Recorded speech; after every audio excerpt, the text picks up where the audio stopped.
Jamais dans mes souvenirs, la fête de Soukhot, la fête des cabanes, n'est tombée à un moment aussi approprié.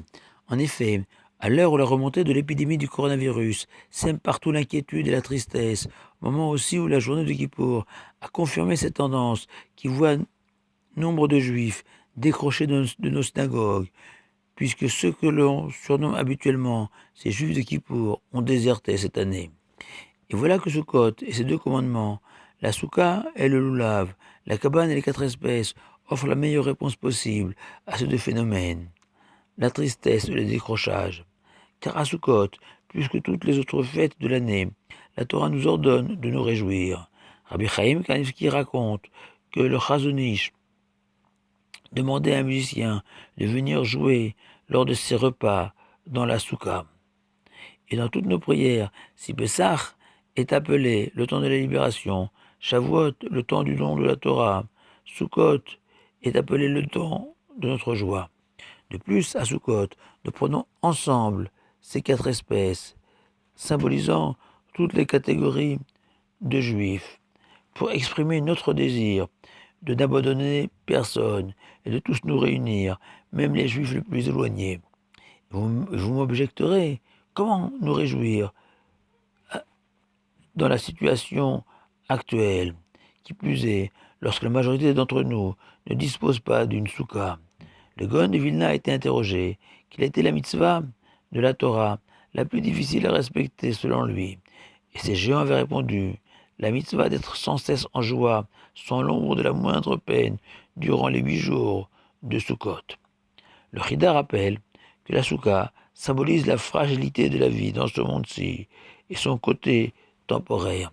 Et le Chida ajoute que l'homme doit s'habituer à penser que tous les plaisirs de ce monde sont futiles et provisoires et laisse chez l'homme uniquement des souvenirs qui rendent souvent l'homme, au fur et à mesure de son vieillissement, de plus en plus nostalgique du bon temps passé. Par opposition, le monde futur et les plaisirs qui seront ressentis sont éternels et illimités. Dès lors, même si habiter dans la souka, au début de l'automne, saison de pluie, aux températures fraîches, n'est pas aisé, on peut parfaitement y être heureux, comme ces passagers, avant de monter dans l'avion, les transportant vers une destination de rêve, n'éprouvent aucune tristesse au moment de traverser les longs couloirs de l'aéroport, ou bien de subir nombre de contrôles avant d'accéder à l'appareil, car ces passagers sont convaincus qu'il est impossible d'embarquer sans toutes ces démarches. Résider dans la souka 7 jours durant, c'est se projeter sur le délice de l'éternité.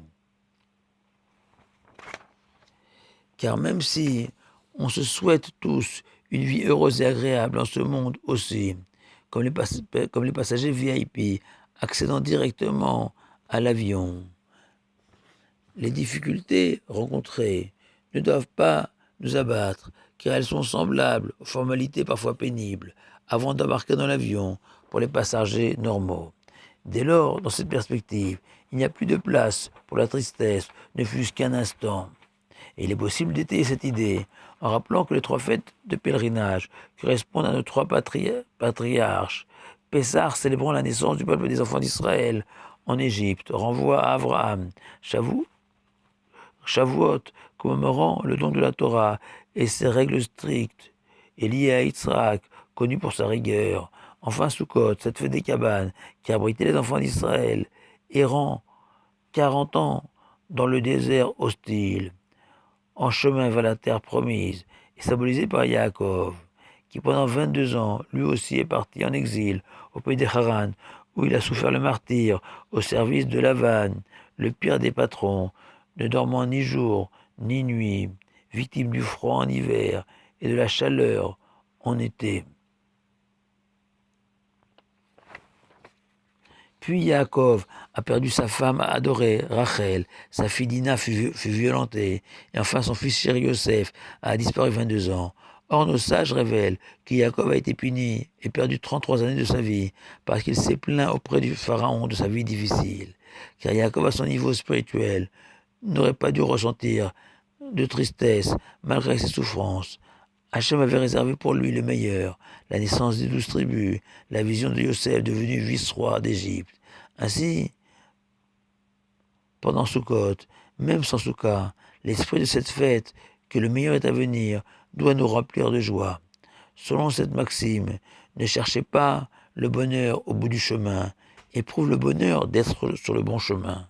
C'est ce que je vous souhaite de ressentir et de vivre pendant cette fête de Sukkot. Shabbat Shalom et Chag Sameach à vous tous.